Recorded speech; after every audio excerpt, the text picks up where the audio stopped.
Il y a un moment très précis où elle se refroidit, s'éloigne ou commence à mettre de la distance, et tu ressens l'impulsion immédiate de faire quelque chose. Écrire, expliquer, essayer d'arranger les choses avant qu'il ne soit trop tard. Cette impulsion est humaine, mais c'est aussi le point exact où beaucoup d'hommes se perdent. Car lorsqu'elle s'éloigne, ce dont elle a le moins besoin, c'est que tu lui cours après. Et ce qui te convient le mieux, c'est de ne pas le faire. Cette vidéo n'est pas faite pour te dire de rester immobile par orgueil, ni de jouer à disparaître pour manipuler. C'est pour que tu comprennes quelque chose de beaucoup plus profond et porteur d'espoir. Quand tu ne poursuis pas, quelque chose change en elle. Au début, ton calme déconcerte parce qu'il brise une attente. L'attente que tu sois là pour soutenir le doute, pour porter l'insécurité, pour rassurer une décision qu'elle-même ne maîtrise pas clairement. Quand tu ne cours pas après elle, tu ne renonces pas. Tu retires ton énergie d'une position qui te dévalorise et cela, même si ce n'est pas dit, se ressent. Elle peut interpréter ton silence comme de la distance au début, voire comme de la froideur, mais avec le temps, quelque chose d'inévitable se produit. Elle commence à se demander pourquoi tu ne réagis plus, pourquoi tu n'essaies pas de la convaincre, pourquoi tu ne te bats pas comme avant. Et cette question pèse plus lourd que n'importe quel message. Cette vidéo parle de ça. Comprendre pourquoi ne pas courir après elle ne te la fait pas perdre, mais est souvent la seule chose qui réactive sa perception. Non pas parce que tu fais quelque chose de spectaculaire, mais parce que tu cesses de faire ce qui te plaçait en position d'infériorité.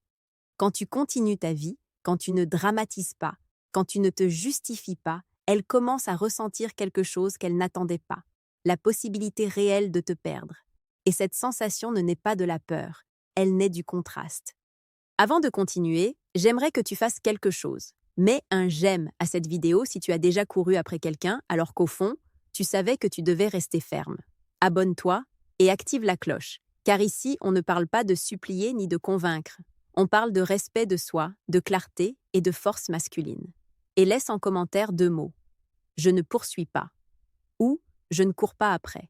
Car lorsqu'un homme cesse de poursuivre, il ne perd pas de valeur. Il commence à en récupérer. Quand tu ne cours pas après elle, au début, on dirait qu'il ne se passe rien. Elle continue avec sa posture, sa distance, avec cette sensation d'avoir le contrôle de la situation, et cela déconcerte l'homme car il attend une réaction immédiate, un signe, un changement visible, quelque chose qui confirme qu'il fait ce qu'il faut. Mais voici la vérité que presque personne ne t'explique. L'effet de ne pas poursuivre n'est pas immédiat. Il est interne. Quand tu cesses d'insister, elle ne ressent pas un véritable soulagement. Elle ressent une pause. Une pause qu'au début, elle interprète comme de la tranquillité, comme si tout était résolu. Mais cette tranquillité est fragile, car pendant longtemps, même si elle doutait, elle savait une chose avec certitude. Que tu serais là, que si elle s'éloignait un peu, tu te rapprocherais, que si elle se refroidissait, tu compenserais. Et maintenant, cela ne se produit plus. Tu ne poursuis pas. Tu n'expliques pas. Tu n'essaies de la convaincre de rien. Et cette absence de réaction commence à briser une dynamique qui semblait sûre. Au début, ça ne fait pas mal, mais ça déstabilise parce que lorsqu'un homme ne court pas après une femme, il cesse de confirmer une idée dangereuse, l'idée qu'il sera toujours disponible, quoi qu'il arrive. Elle commence à remarquer que quelque chose a changé, même si elle ne sait pas mettre un nom dessus, que le silence n'est pas chargé de reproches, qu'il n'y a pas de drame, qu'il n'y a pas de tentative de récupérer quoi que ce soit par la force. Et cela génère une question inconfortable. Pourquoi n'essaie-t-il plus rien? Cette question n'apparaît pas quand il y a des disputes, elle n'apparaît pas quand il y a de longs messages, elle apparaît quand il y a du calme. Parce que le calme chez un homme qui avait l'habitude de poursuivre ne s'interprète pas comme du désintérêt, il s'interprète comme un retrait conscient. C'est là que ta valeur commence à se repositionner dans son esprit, non pas parce que tu joues à l'intéressant, mais parce que tu as cessé d'offrir ton énergie à une situation incertaine. Pendant qu'elle continue de traiter l'information depuis son confort initial, tu commences à récupérer quelque chose de très important, ton centre. Tu n'es plus pendu au téléphone, tu n'es plus en train d'interpréter chaque geste, tu n'es plus en train d'essayer d'anticiper sa décision. Et ce changement interne, même si elle ne le voit pas encore, est ce qui fait la différence réelle. Car lorsqu'un homme cesse vraiment de courir après une femme, cela change non seulement la perception qu'elle a de lui, mais cela change aussi sa propre position dans l'histoire. Et à partir de là, quoi qu'il arrive ensuite, tu ne perds plus. Quand tu maintiens la décision de ne pas poursuivre, un changement silencieux commence à se produire en elle. Ce n'est pas immédiat, ce n'est pas évident, mais c'est profond. Parce qu'en ne réagissant pas, en n'essayant pas de la convaincre, en n'entrant pas dans des explications interminables, tu lui rends quelque chose qu'elle n'avait pas tout à fait avant, la responsabilité de sa décision. Avant, même si elle doutait, ta présence constante adoucissait tout. Ton insistance enlevait du poids à son choix. Ta disponibilité lui permettait de s'éloigner sans ressentir une perte réelle. Maintenant, non. Maintenant, sa décision se retrouve seule, sans coussin émotionnel, sans personne pour la rassurer, sans personne pour porter l'inconfort à sa place. Et cela change complètement l'expérience interne. Elle commence à se demander si elle a pris la bonne décision, non pas parce que tu lui mets la pression, mais parce que tu n'es plus là pour compenser le doute. Ici, il se passe quelque chose de très important. Quand un homme ne court pas après elle, la femme commence à penser, non pas à réagir, non pas à se défendre, mais à penser. Elle pense à comment tu étais quand tu étais là, à ce que tu apportais sans exiger, à la stabilité qu'elle tenait pour acquise. Et surtout, elle commence à comparer l'avant et l'après, avec ta présence et sans elle. Et cette comparaison ne naît pas encore de la peur de te perdre. Elle naît de la sensation que quelque chose d'important a cessé d'être disponible, sans faire de bruit. Ton calme commence à peser plus lourd que n'importe quel message que tu aurais pu envoyer. Parce que tu ne poursuis pas, mais tu ne disparais pas totalement non plus. Tu es toujours là, seulement tu n'essaies plus de soutenir quoi que ce soit. Cela génère une nouvelle tension en elle, pas une tension dramatique, une tension interne. Celle de se rendre compte que tu n'es pas en train d'attendre, celle de sentir que si elle ne fait rien, cela peut se terminer pour de bon. Et là apparaît une émotion qui n'était pas claire auparavant. La possibilité réelle de te perdre. Non pas parce que tu la menaces, non pas parce que tu lui mets la pression, mais parce que tu ne te places plus dans la position de celui qui a besoin de rester. Pendant ce temps, tu commences à ressentir quelque chose de différent. Plus d'espace mental, moins d'anxiété, plus de clarté. Tu cesses de vivre dans l'attente du résultat, tu cesses de mesurer chaque geste, tu cesses d'agir dans l'urgence. Et cette différence d'états émotionnels crée un contraste puissant. Elle commence à ressentir de l'incertitude. Tu commences à ressentir du calme. Et quand une femme perçoit du calme chez un homme qui avait l'habitude de courir après elle, elle ne l'interprète pas comme de l'indifférence. Elle l'interprète comme une valeur qui s'est repositionnée. C'est là que tout commence à changer. Ne pas courir après elle, ce n'est pas rester immobile à attendre un miracle, c'est se retirer d'une position qui t'usait. Et cela, bien que de l'extérieur cela semble passif, est profondément actif sur le plan psychologique, car lorsque tu ne poursuis pas, elle cesse de te voir comme quelqu'un qui essaie de maintenir quelque chose à tout prix. Elle commence à te voir comme quelqu'un qui sait se retirer quand il n'y a pas de clarté, et cela change complètement la lecture de la situation. Avant, même s'il y avait des doutes, elle savait que tu étais là, que ton énergie restait disponible, qu'elle pouvait prendre son temps sans conséquences réelles. Plus maintenant. Maintenant, il y a une absence différente, pas dramatique, pas agressive, une absence ferme, et cette fermeté pèse. Ton silence ne communique pas de la colère, il communique de la maîtrise de soi. Il communique que tu n'as besoin de convaincre personne pour rester dans une histoire. Il communique que ta valeur ne dépend pas du fait d'être choisie dans le doute. C'est quelque chose que beaucoup de femmes ne savent pas bien gérer au début, car elles sont habituées à ce que, lorsqu'elles s'éloignent, l'homme se rapproche davantage, à ce que la distance provoque de l'insistance, à ce que l'insécurité soit compensée par de l'attention. Quand cela ne se produit pas, le schéma se brise. Elle commence à remarquer que tu ne réagis pas comme prévu, que tu ne fais rien pour sauver la situation, que tu ne rivalises pas pour son attention. Et là surgit une nouvelle sensation, celle d'être seule avec sa décision, car tu n'es plus là pour l'adoucir. C'est ici que ta valeur commence à être perçue depuis un autre endroit, non pas comme quelqu'un qui veut rester à tout prix, mais comme quelqu'un qui choisit de ne pas rester dans une position qui ne l'honore pas. Cela ne génère pas de rejet, cela génère du respect. Et le respect est le terrain où, bien souvent, le désir réapparaît. Pendant ce temps, tu continues ta vie, pas comme une façade.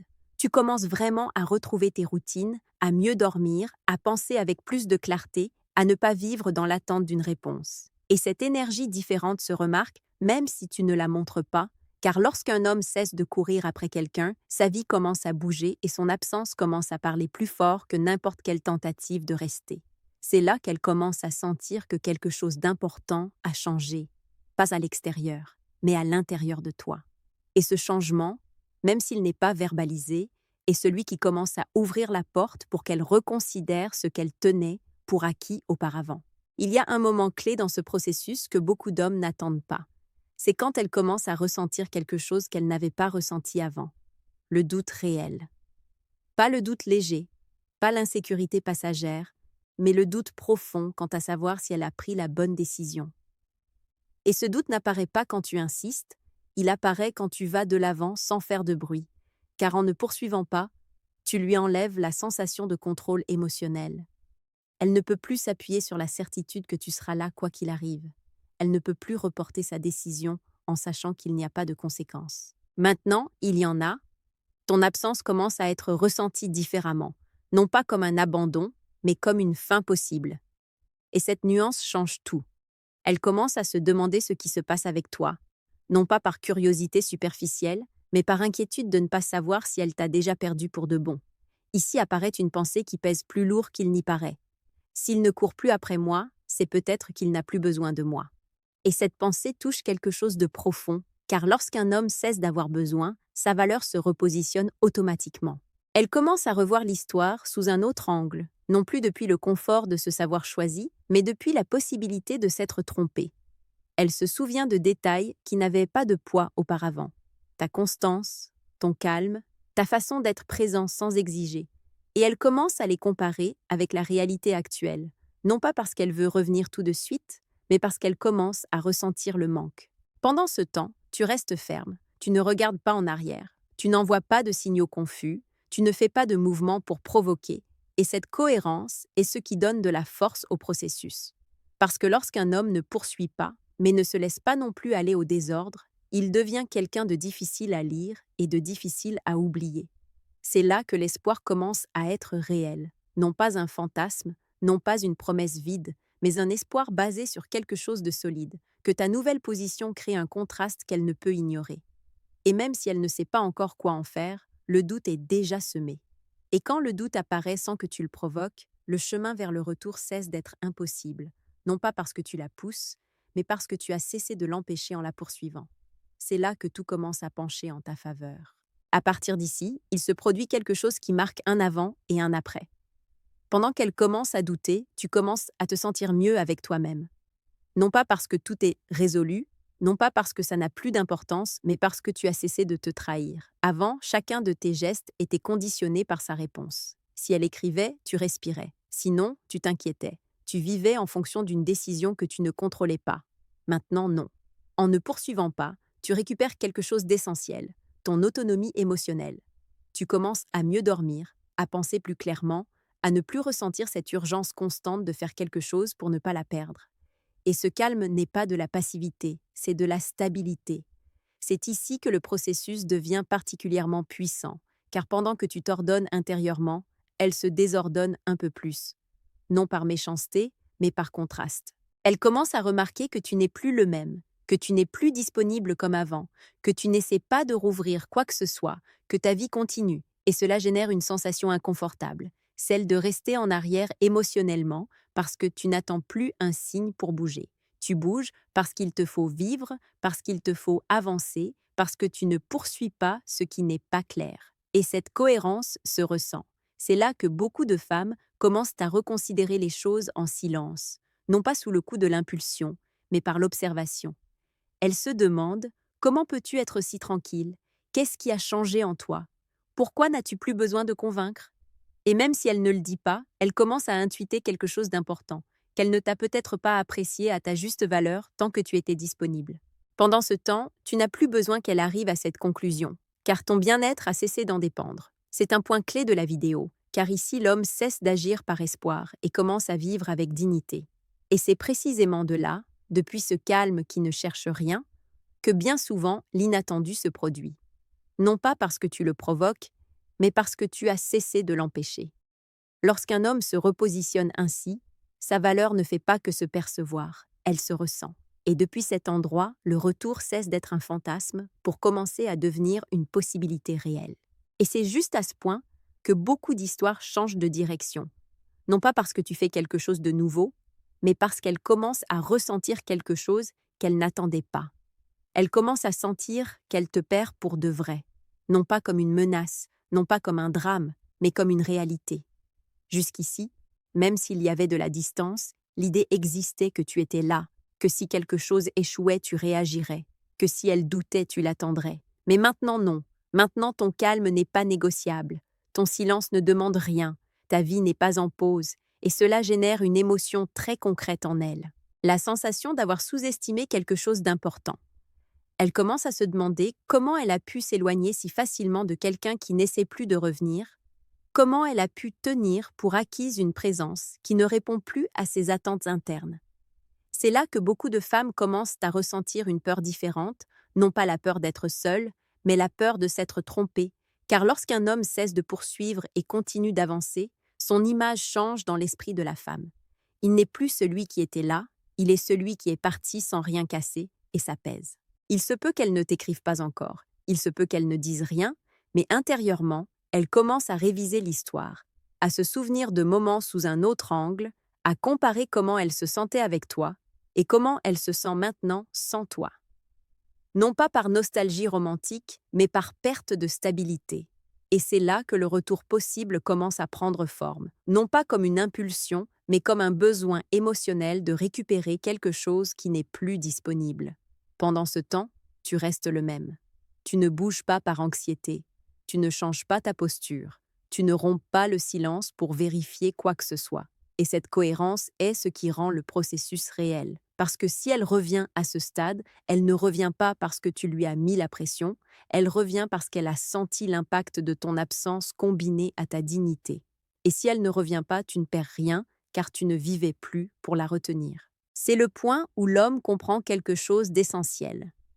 Ne pas courir après, ce n'est pas attendre. C'est aller de l'avant sans ramper. Et depuis cette position, la balance émotionnelle cesse de pencher d'un seul côté. Car lorsqu'un homme reste ferme, sans rancune et sans besoin, sa valeur devient impossible à ignorer. C'est là que la situation devient claire même pour elle. Même si elle ne le dit pas à voix haute, ton absence n'est plus seulement du silence, c'est une présence inversée. Parce que maintenant tu n'es pas là, mais on te ressent plus qu'avant. Elle commence à remarquer que quelque chose a définitivement changé. Pas dans le lien, mais en toi. Tu n'es plus disponible dans l'attente. Tu n'es plus à l'affût de signes, tu ne gravites plus autour de son indécision et cela génère un impact psychologique très concret. Elle commence à percevoir que tu n'as plus besoin de revenir pour aller bien. Et cette perception touche quelque chose de profond, car pendant que tu continues ta vie, sans reproche, sans explication tardive, sans tentative de rouvrir quoi que ce soit, elle commence à se demander si elle aurait encore la même place dans ton monde si elle décidait de revenir. Et ce doute pèse. Avant, la question était de savoir si tu tiendrais le coup. Maintenant, la question est de savoir si elle arriverait à temps. Ce changement est énorme. Ton absence commence à transmettre quelque chose qui n'était pas si clair avant, que ta valeur ne résidait pas dans le fait de rester, mais dans le fait de savoir partir quand il n'y avait pas de clarté.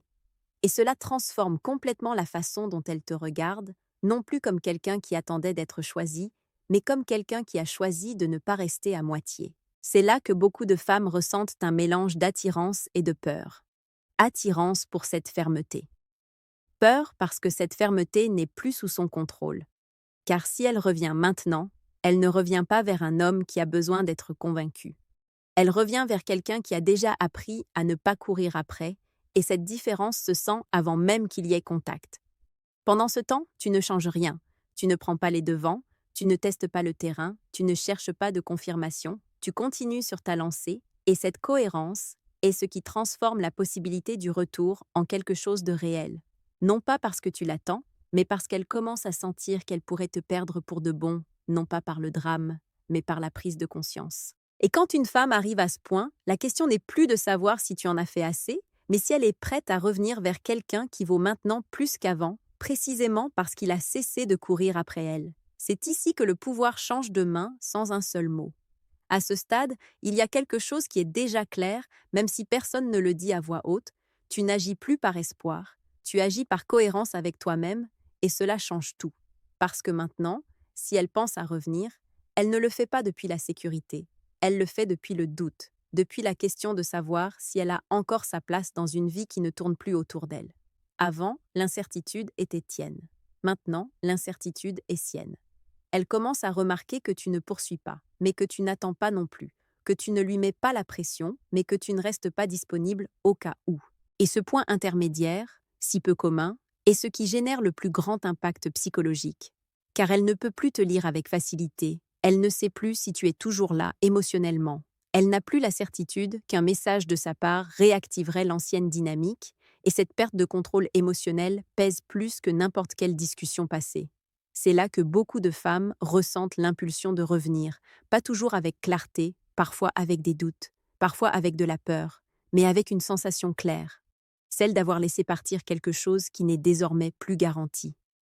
Et si cette impulsion apparaît, c'est parce que ton absence n'a pas été passive, elle a été ferme, elle a été digne, elle a été soutenue dans le temps. Pendant ce temps, tu n'as plus besoin que ce retour se produise pour te sentir complet, parce que tu as fait quelque chose que très peu font. Tu n'as pas couru après et tu es vraiment allé de l'avant. C'est le point où l'homme comprend quelque chose d'essentiel. Sa valeur n'a pas augmenté parce qu'elle a douté, elle a augmenté parce qu'il a cessé de se rabaisser et, à partir de là, tout scénario est valable. Si elle revient, ce sera depuis un autre endroit. Si elle ne revient pas, tu ne restes pas piégé dans l'attente, car tu sais maintenant que ne pas poursuivre n'était pas une tactique, c'était une décision de respect de soi. Et lorsqu'un homme arrive à ce point, il n'y a plus de sensation de perte. Il y a une sensation de positionnement. La position de quelqu'un qui n'a besoin de convaincre personne pour savoir ce qu'il vaut. Et cette position, quoi qu'il arrive ensuite, ne se perd plus. Et c'est ici que tout se clôt de la seule manière qui compte vraiment. Sans drame, sans promesse vide, sans besoin de prouver quoi que ce soit. Car après tout ce processus, il y a une vérité que tu peux désormais soutenir avec calme. Ne pas courir après elle est ce qui t'a rendu ta valeur, non pas parce qu'elle a douté, non pas parce qu'elle pourrait revenir, mais parce que tu as cessé de te placer dans une position qui te rendait petit. Si elle revient, elle ne le fera pas parce que tu as insisté. Elle ne le fera pas parce que tu as mieux expliqué. Elle le fera parce qu'elle perçoit quelque chose qui n'était pas là avant. Un homme qui ne court pas après. Un homme qui ne se laisse pas désorganiser par l'incertitude. Un homme qui continue sa vie, même si quelque chose d'important s'est terminé. Et si elle ne revient pas, tu ne restes pas vide, tu ne restes pas à attendre, tu ne restes pas à te demander ce que tu aurais pu faire de plus, parce que tu as fait la seule chose qui était vraiment entre tes mains, tu t'es respecté. C'est là que beaucoup d'hommes comprennent trop tard quelque chose que tu as déjà intégré. Il ne s'agit pas qu'elles choisissent de revenir.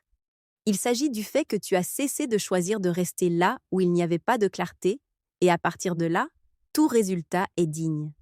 Elle a peut-être eu besoin de ton absence pour comprendre ta valeur, elle a peut-être tardé, elle a pu être confuse. Cela ne te définit plus car tu as gagné quelque chose qui ne dépend de personne, le calme, la cohérence et une position masculine. Elle a perdu quelque chose de précieux, mais toi, tu as gagné le plus important, toi-même. Avant de partir, j'aimerais que tu fasses quelque chose. Mets un j'aime à cette vidéo si tu as un jour compris que courir après quelqu'un ne faisait que t'éloigner de toi-même. Abonne-toi et active la cloche, car ici, on ne parle pas de supplier ni d'attendre. On parle de respect de soi, de clarté émotionnelle et de force masculine. Et laisse en commentaire 2 mots « je ne poursuis pas » ou « je ne cours pas après ». Car lorsqu'un homme cesse de poursuivre, il ne perd personne, il se retrouve lui-même.